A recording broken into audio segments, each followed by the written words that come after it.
ចាំបានយល់ក្រុងបាត់ដំបងរស់នៅសង្សារគ្មានក្តីសៅមកអបានដំបងឯនៅសែនឆ្ងាយខ្ញុំតែងស្រមៃយំថ្ងៃជានិច្ចមិនភ្លេច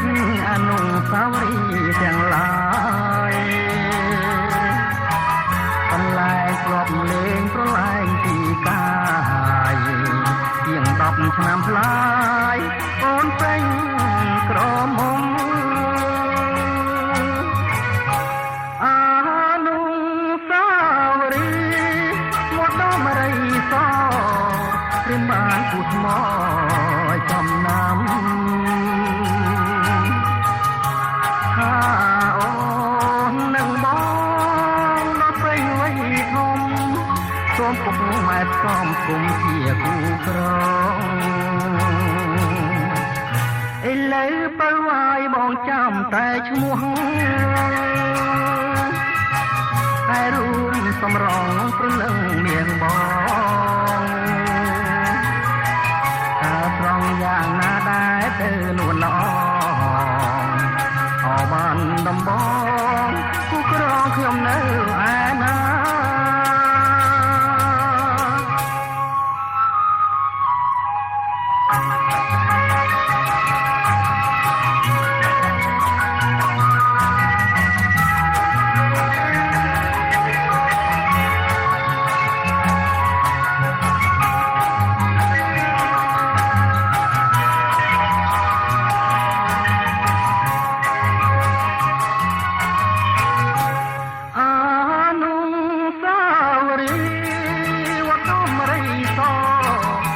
បានគូថ្មចំណាំថាអូននឹងប